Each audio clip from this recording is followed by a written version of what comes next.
All right, well, we're glad you guys are here. It gets a little quiet in Manhattan when you guys are gone, so I like having the energy back in town. My name is Brian. If I haven't met you, I'd love to meet you at some point. We are going to kick off a new series here, starting our semester out. And as we do kick it off, I want to start by showing you a picture. I've talked about how I take my boys on 14er trips, and so I have a picture. This is on Mount Sneffels. Yeah, it's a cool name. And we're kind of on the way up to the summit. You can see it's kind of a steep trek there. But so Cooper and I, we took this trip and we set our little two-person tent in this basin that's, I don't know, we were maybe at 13,000 feet, so above tree line. There's not a lot of cover up there. And as a result, one night we were there, a major storm rolled into the mountains. And if you've ever been at 13,000 feet in a storm, it's not a great situation to be in. And so we had this little, millimeter of nylon tent between us and the elements. And I mean, there were sheets of rain just beating on our tent. And there was lightning all over the place. And thunder. If you hear thunder at 13,000 feet, it is rather intimidating. There's nowhere to hide. And I'm sitting there, I think Cooper was maybe 11 or 12 at the time, thinking, what have I done to my son? We're going to die in this storm. And our tent, the wind was just fierce.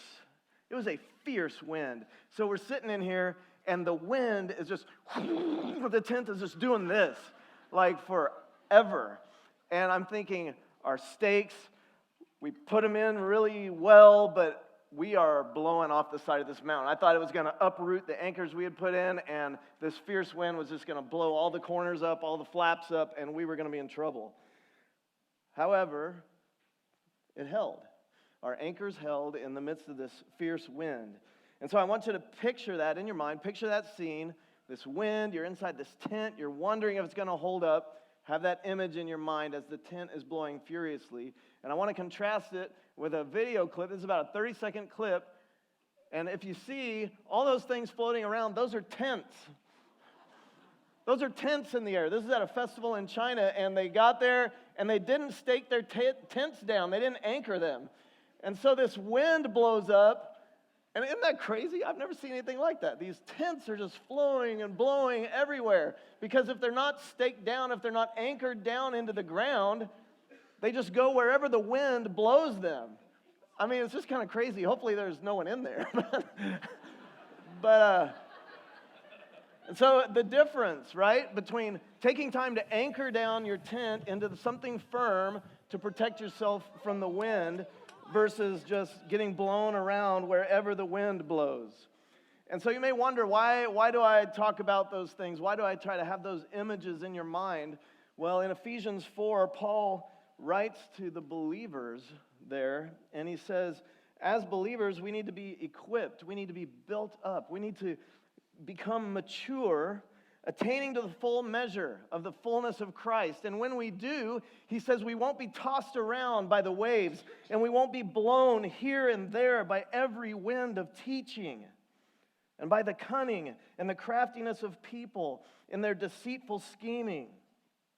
In other words, he's saying we have to anchor our lives deep into the teachings of Christ, deep into the kingdom of God and in his word. Otherwise, our lives will be blown around just like those tents. Whichever way the cultural wind blows, we will be soaring with it, with no tether, no anchor to hold firm. And we'll just be a victim of whatever teaching comes through. And I don't know if you feel it, but there is a fierce and ever-changing cultural wind that blows. Have you ever felt it? Our culture is constantly shifting, blowing in every direction, trying to define who we are, trying to answer questions like, what does it mean to be fully human? To thrive? Questions like, how did we get here? How did we get here? What is our purpose in life? What does it look like to be male or female? Where do we get our identity from? How do we determine what life looks like, the rhythms of work and rest, and what's the good life. What's the cause of the world's problems, and what is the solution? Is there a God? If so, what is God like? We have got to find something to anchor into, or else our culture is going to blow wherever it will. And our prevailing culture, humanism, just a couple things about it. The International Humanist and Ethical Union says this, that as humans, we have the right and the responsibility to give meaning and shape to our own lives. That's the wind of our culture, that you have the right and the responsibility to give meaning to your own life and to shape it how you will.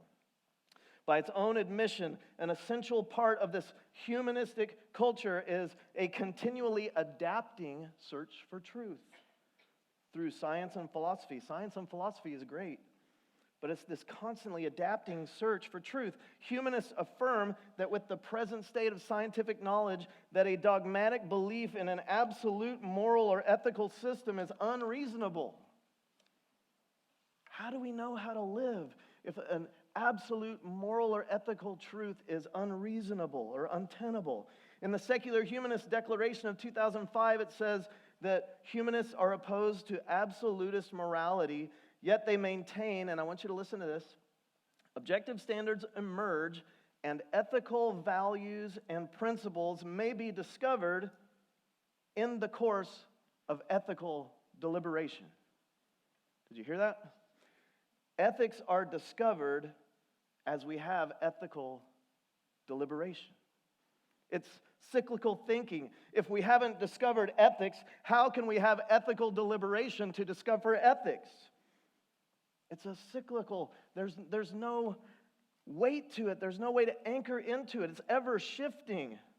And I don't want to oversimplify it or make light of people who have a humanist point of view, but as I've read about it, I just feel there's a lack of stability, a lack of something we can sink our lives into. If there's no absolute morality or no ethic, and how can we discover it if we can't have ethical deliberations because we don't know what ethics are yet? How do we anchor our lives in the middle of this fierce, ever-changing cultural wind, like that wind on my tent? Where do we go for answers? Well, we're going to start this series called Anchored, and we're going to go to the very first 3 chapters of the Bible, Genesis 1 through 3, to look at our origin story, our backstory. We all love origin stories and backstories, right? All the superhero movies, Batman, right? How did he become Batman? Why does a millionaire, tycoon, playboy become a guy that dresses in tights and goes and beats up bad guys? Why does that happen? Well, we go back to his story and we see how Bruce Wayne's parents were killed outside the opera, and he has this kind of dark side to him. Or we think about how Spider-Man, why is he haunted by these thoughts of he has to do the right thing and be responsible all the time? Or Iron Man, or how the Avengers were formed, all these things. We are kind of obsessed with backstories and origins because we know our origins, our past, shape who we are, and they shape our future. And, just think about it. You see on TV or online, the ancestry kits, right? You prick your finger, you get your blood, and you figure out, hey, this is my ethnicity. This is probably where my ancestors were from. And we're curious because how it shapes us and who we are. Well, we believe those answers begin at the beginning, in the origin story of Genesis 1 through 3. And so we want to, this semester, take the whole semester pretty much to drive our anchors deep into the bedrock of truth that has stood the test of time. It's not ever changing. It doesn't change as the wind blows. And we anchor them deeply and we find security and stability. And we find a morality that we can anchor our lives to. So that's introducing our series. Tonight I want to do 2 things. I want to give some background to the book of Genesis because I think if we understand where the author of Genesis is coming from, it will help us read it correctly and not make some mistakes that a lot of people make when they read Genesis. And then we're just going to look at one verse, Genesis 1:1. So That's where we're going. Introducing the book, one verse, and then we will be done.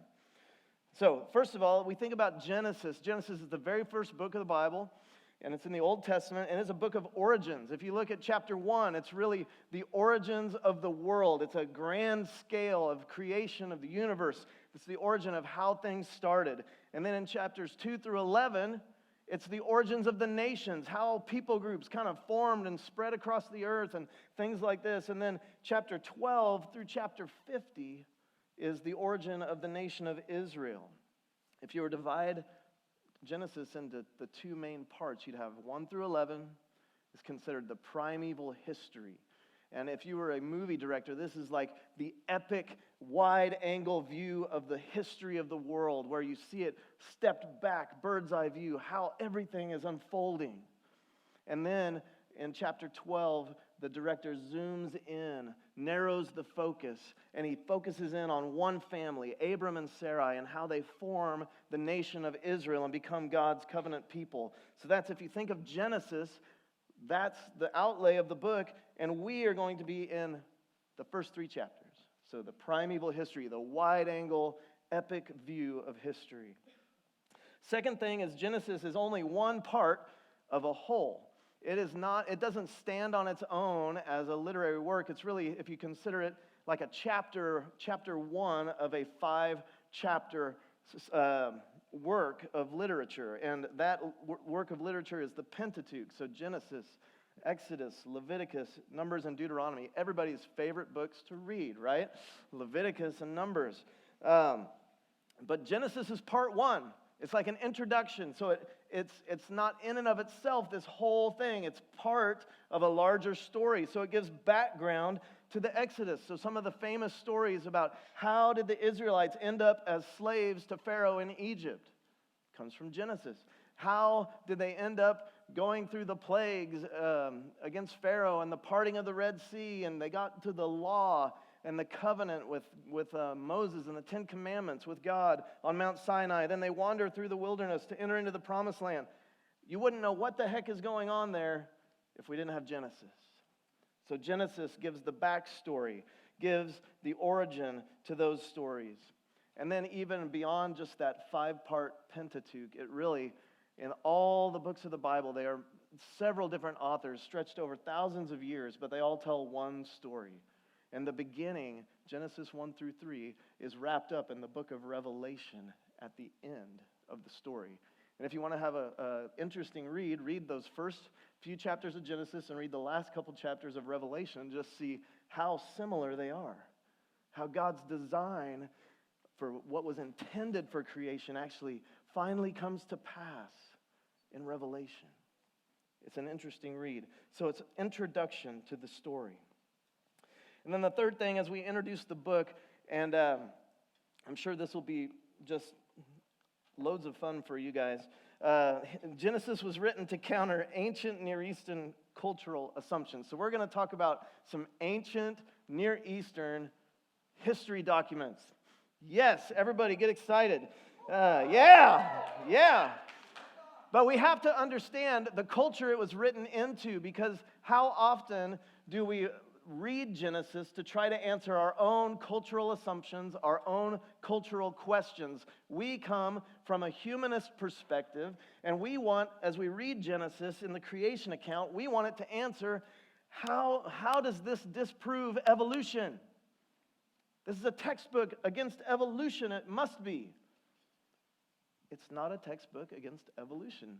We can learn some things and have informed thoughts about how God speaks and creates and how that fits into evolution. But primarily, it's not written for our cultural questions. It was written to answer cultural questions of people who lived in the ancient Near East.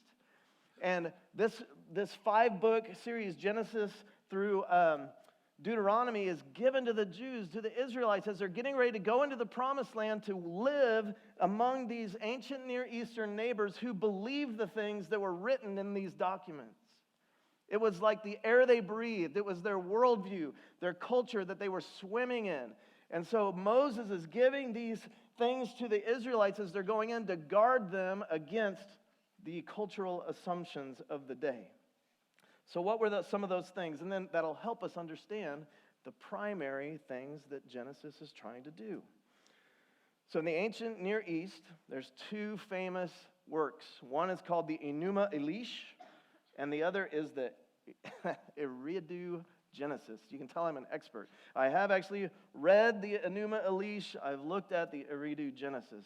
And there's some pictures up there. These are, so this is the left. This is kind of the story of the Enuma Elish, and this is actually the text of what they have remaining of the Eridu Genesis. And so the biblical account is written, Genesis 1 through 11 is written to counter the culture assumed in these things. And if you read them, there are some similarities. There are some shared cultural assumptions of those texts with Genesis.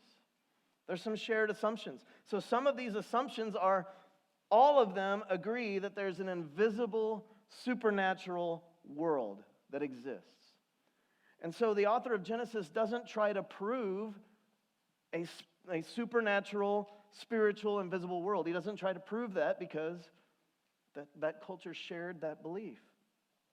They also had a shared existence, or a shared belief that there was a God or gods that existed. They were personal. They could think, they could speak, they could control human events, communicate with humanity. And so we wonder, why does the author not try to prove the existence of God? He didn't have to.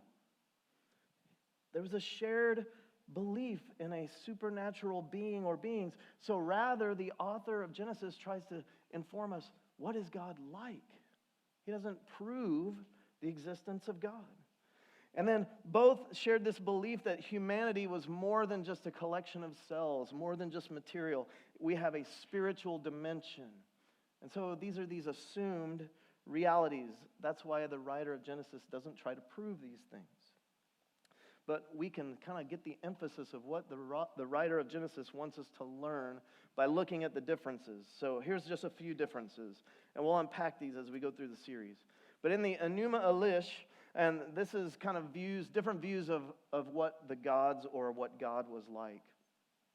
So in the Enuma Elish, the creation account, I think it was Sumeria and Babylon, they were these created beings. Gods were self-created beings. They were brutal. They were violent. They were harsh. They were untrustworthy. They were fickle and just murderous. And so they were easily angered. And so if you can imagine being someone who lived in this, you would have this fear of God, these fear of the gods, that you had to please them, that you might upset them and be struck down quickly. One of the examples in this creation account is one of the gods tries to kill all these lesser gods because they're too loud. They're too noisy. It's like when mom and dad come home from work and their kids are playing too loud and they kind of blow up on them. That's the picture that they had of the gods. And not only that, but creation flows out of this blood of violence and betrayal and murder among the gods. So even creation itself flows out of this violence, and it's tainted. It's this weird kind of feel. But as we walk through the account in Genesis, we're going to see creation in a very different light. We're going to see God in a very different light. And so he's writing about who God is to come against these views of what God is like. You know, do you ever think God is just an angry God? He's got a short fuse. Genesis is going to be good for you. It's going to push against that view of God. Another big difference is the view of how they view humanity. The Eridu Genesis, it's kind of an account of the flood. It takes an affirmative, optimistic view of humanity. It's like there's this hero, and it starts out, creation's kind of rough, but through this hero's great conquest, through his wisdom, through his obedience to the gods, creation just gets better and better because of humanity's greatness. If you read Genesis 1 through 3, the story is pretty much opposite. Creation is perfect from God's hand. And then as people rebel and live out of their own foolishness, it unravels and it just goes south quickly. And so this is, it's just a different view of our place in creation. In the Enuma Elish, humanity was created as an afterthought out of the blood of murdered gods. And we were created to be slaves, to provide foods, these needs for these harsh, brutal, unpredictable gods. It's this degraded, exploited view of humanity. Not a great picture. But Genesis has this great picture of humanity being the climax of creation, made in God's image. He provides for his creation, works alongside them, knows them intimately. And so the stress of Genesis is, who is God? Who are these people? What is creation like? And so we're going to see as we go on that Genesis has this push against this great view of humanity, this view that humans can really make it on our own and make things better. It's a push against the Near Eastern view and against our modern humanistic worldview as well. So we're going to anchor down into Genesis 1 through 3, and we're going to see where we go, okay? So here's our one verse. It's probably one of the most famous, well-known verses in the Bible. In the beginning, God created the heavens and the earth. Genesis 1:1. And so, how many of us have read that 1,000 times? We read it over and we just, okay, yeah, in the beginning God created the heavens and the earth. Okay, next verse, right? But I want us to slow down. I want us to think about the implications of Genesis 1:1, just some things about God. And I'm praying that he will open our eyes to see him for who he is and to set aside some of our preconceived notions. So the first thing, as we think about in the beginning, God created the heavens and the earth. If you think about in an origin story, what do we expect to find? It's an origin story. What do we find? Origins, right? Beginnings, right? And so we think one of the major characters, the major character in the Bible, God. And if you read these ancient Mesopotamian stories, there's these origins of how the gods came to be, but there is no origin story for God. It just says, in the beginning, God. In the beginning, God was there already. He has no origin. He always has been. He always will be. He is. He is completely other than anything else known because he has no origin. He is self-existent and eternal. And this idea that he has no beginning, no origin, distinguishes him from everything else. I've got this lengthy quote from A.W. Tozer's book, The Knowledge of the Holy. This is a great quote as he thinks about this. You know, you just think about something with no beginning and your brain just starts to melt, right? You just, what? It's just hard to grasp. And so he says, the human mind, since we've been created, has an understandable uneasiness about the uncreated. We do not find it comfortable to allow for the presence of one who is wholly outside of the circle of our familiar knowledge. We are unfamiliar with things that don't have an origin, that don't have a beginning. We tend to be disquieted by the thought of one who does not account to us for his being, who is responsible to no one, who is self-existent, self-dependent, and self-reliant. To admit that there is one who lies beyond us, who exists outside of all of our categories, who will not be dismissed with a name, who will not appear before the bar of our reason, nor submit to our curious inquiries, this requires a great deal of humility, right? More than most of us possess. So how we deal with it is we save face by thinking God down to our level, or at least down to where we can manage him. That is convicting. We think God down to this size where we can manage him, we can control him, we can put him in a box and know exactly how he works and manipulate him. God is not manipulated. He is self-existent. He needs no one. He needs nothing. He has no origin. He is satisfied in himself for all eternity. But it just goes against our brains because just talk to a child, right? You start talking to a child and you hear the questions they ask. We have this innate sense that everything has to start somewhere. You know, they have a baby sister and they're like, where did the baby come from? And you start having some interesting conversations, right? But then they start asking more questions, and I've heard my own kids ask that their brains start generating, and they're like, so where did God come from? There's just this back through history. There's like, okay, but here's this God. Where did he come from? He is totally other. There is no beginning. He simply is. And our role is, as we come before him, we just come in humility and we humble ourselves that he is so other. We are not like him. He is beyond us. And not only is he self-existent, here's another mind melter. He is eternal. This phrase, in the beginning, God created the heavens and the earth. In the beginning means the beginning of time itself. There was no time, no history before God created it. There was no passage of time. Time did not exist. He exists somehow outside of time. He sees my beginning and he sees my end at the same time. He sees the beginning of history, the end of history at the same time because he's above time. He's eternal. Again, how does this work? Our brains are just get fried thinking about it.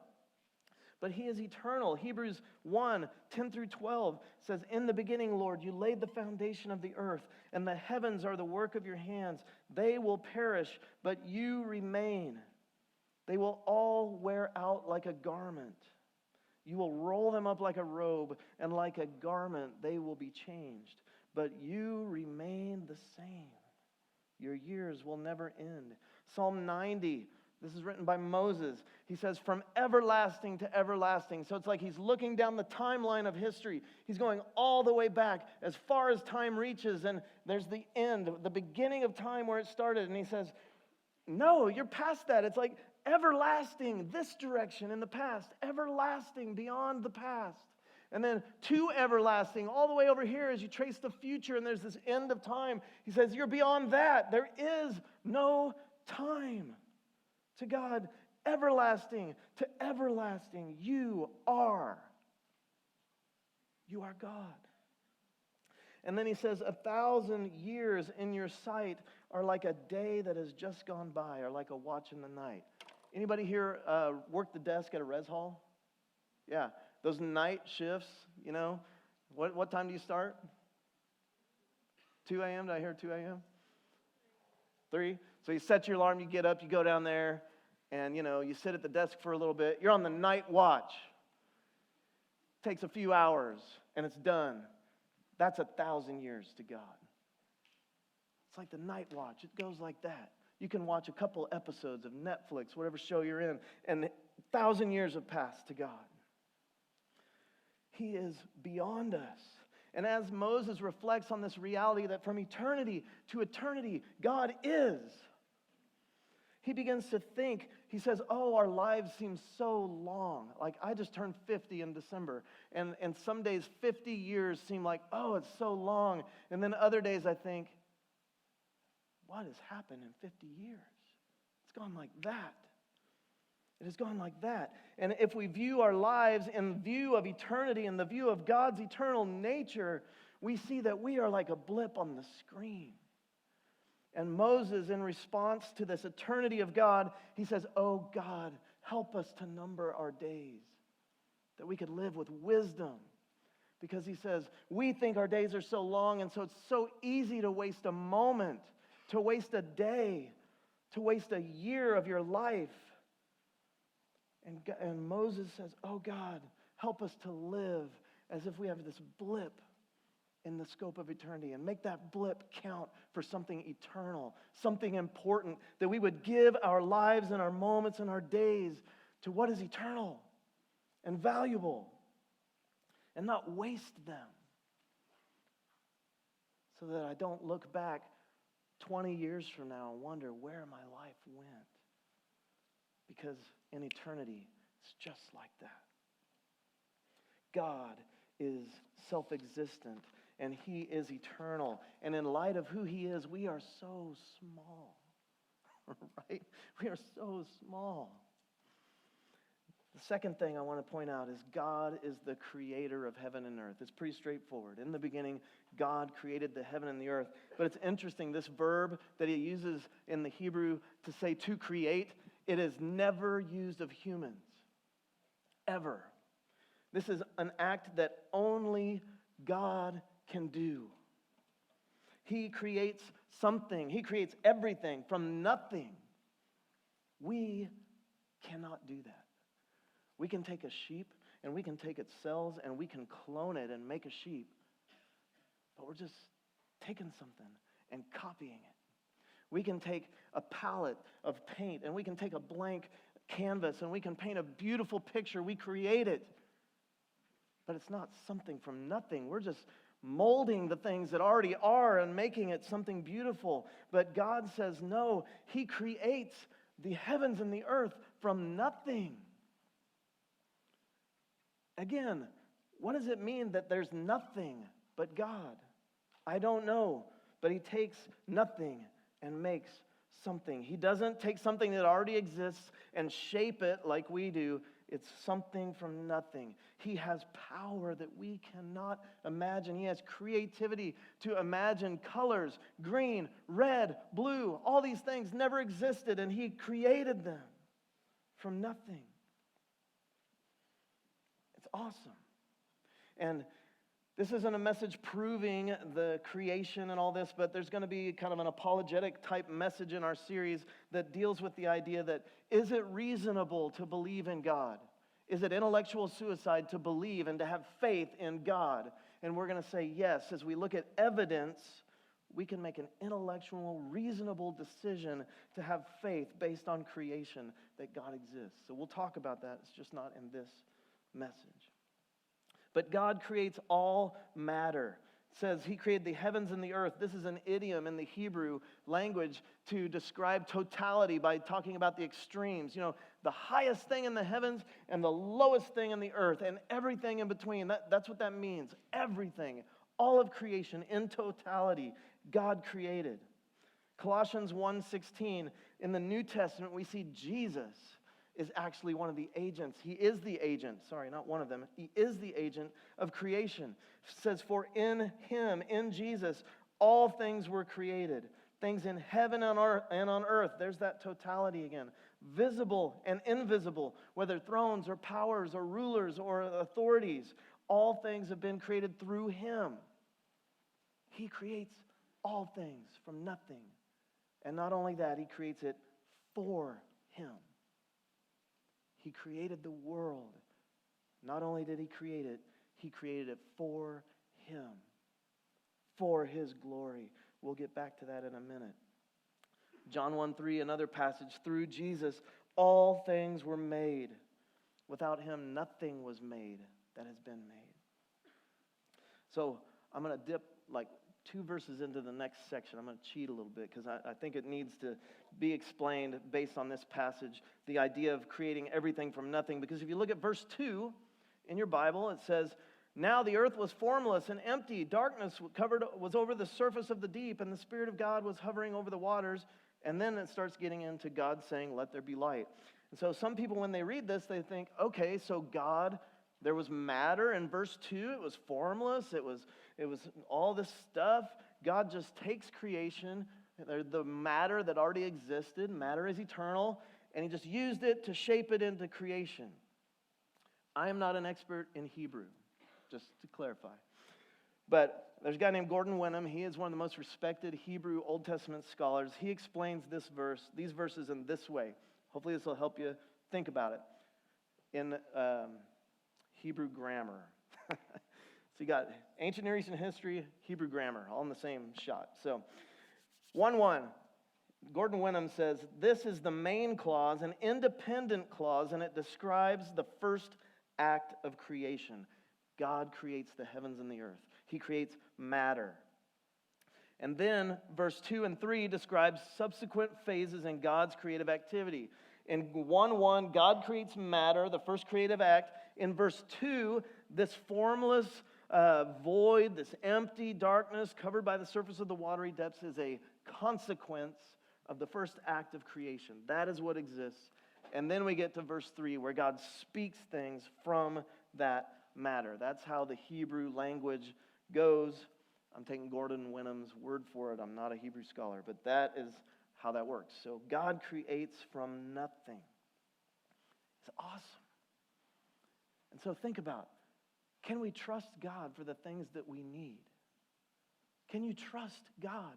Or is he this untrustworthy, crazy God like the Sumerians thought? Or can we trust him for the things we need? He says he's a father who loves us and he can give us what we need. Well, here it shows he has the power to create things that don't exist. He can meet your need. He can give you what you need. Even if you scan the horizon and you see no possibility, he is the God who makes something out of nothing. He is the God who brings beauty out of ashes, healing out of brokenness, uses broken people to extend his glory to the world. God is the one who makes something from nothing. He's the creator of heaven and earth. And the final thought, as creator, God is not dependent on the universe, but the universe is totally dependent on God. If God is distinct from creation, he has not been created, and then he creates, everything in the universe is dependent on him as creator. The New Testament talks about it this way. Hebrews 1:3, the Son, Jesus, is the radiance of God's glory, the exact representation of his being, sustaining all things by his powerful word. He sustains all things. So God is distinct from creation. He is not part of it. He's outside of it. He has made everything. And he is greater than it. He rules over it. As creator, he has authority. Right? So, a lot of us own cars, right? We've got a car. How many of you have read your owner's manual in your car? Yeah, that's what I thought.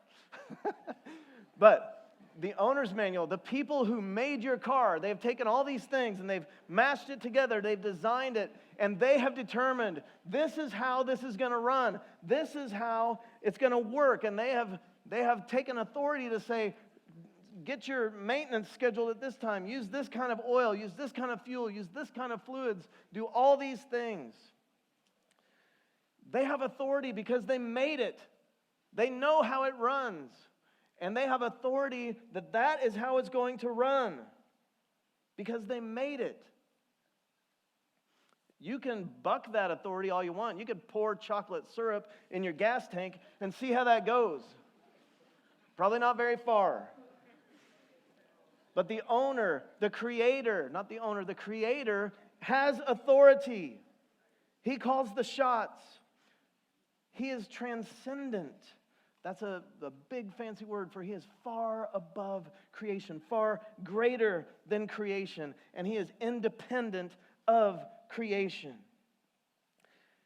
You remember I said how the humanist declaration was that it's humanity's right and responsibility to give meaning and to shape our existence?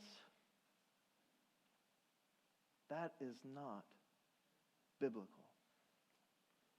God, as creator, as self-existent, as eternal, as he made us, and as an authority over us, he has the right, he has the responsibility to determine meaning, to determine identity, to shape our existence, because he has created us. We do not have that right. He is good, and he can be trusted. He is not a harsh God, but he is an authority, and he has the right to determine our meaning and to shape our existence. Creation is dependent on him for life. We are dependent on him for meaning, for purpose, for value. That's who God is. And as we continue to unpack Genesis 1 through 3, I think the picture will become more clear, but we're going to stop there for now. And so as we reflect on this, one of the questions I think we're going to try to ask is we're trying to anchor ourselves down into the bedrock of the truths of Genesis 1. You know, like a tent is anchored down. There's these tethers that tie us down. And the wind of our culture is trying to push against us, is trying to cut these anchors loose, to wiggle them loose. And so my question for you is, we think about the self-existence of God, the eternity of God. He is the creator with authority over our lives to determine our meaning. Where in your life have the winds of culture and those cultural assumptions loosened those anchors in your life? Do you have a high view of who God is? Or do you have this, are you bringing God down to our level to manage Him? Do I have an arrogance that says, I determine my life. I am the captain of this ship, and I will go where I want to go. That's our culture. Or do we come underneath the self-existent, eternal creator God and find rest there? How do we repent of our wrong thoughts of God and drive these anchors deeper into our lives? Some things I've thought about in my own life is just to confess pride against this self-existent, eternal creator. I can think I'm something. You know? When I think about myself, I think, yeah, I'm all right. Doing pretty good. And before this self-existent, eternal creator, it's just this humbling thing. Wow, God, you made me, and I'm dependent on you. We confess our dependence on Him for everything. We confess how we try to control our lives and demand from God that He answer our every question, answer our every prayer right at the moment we want it. And we rage against Him when He doesn't do what we want. We confess that we try to find meaning and value apart from God in the ways of our culture. We confess we don't like to be dependent. Our American culture, independence, right? And so we just come humbly before God and we say, God, let me see you the way you are. Let me live in trust of who you are and rest in you. That's where we're going to start finding that security and that stability as we anchor those things deep into our lives. I'm going to pray as the worship team comes up.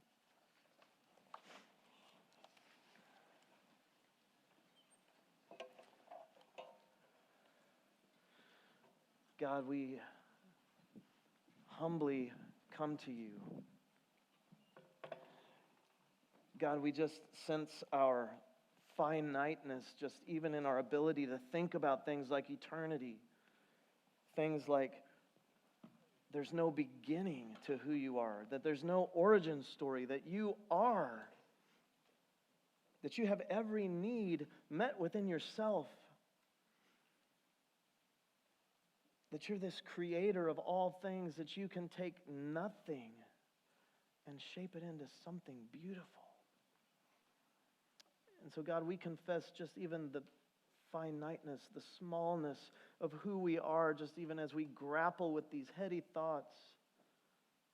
Lord, for me, it just makes my head hurt. And I just confess, I'm too small. You are too wonderful, too wondrous for me to even conceive. I confess that before you, God. God, I pray that we would have humility before you. I pray you would put your finger on the ways that these truths about who you are have loosened in our own lives, the way we want to take control, the way we want to run our lives, the way we want to manipulate and control you. We confess that before you, God. And we thank you that our sin is covered in the blood of Jesus. That as often as I come against you, as often as I doubt you, the blood of Christ covers it all. And we thank you for the grace and mercy of Christ that allows us into the holy presence of this God and to receive grace from this God. We thank you for who you are and your mercy to us through the blood of Christ.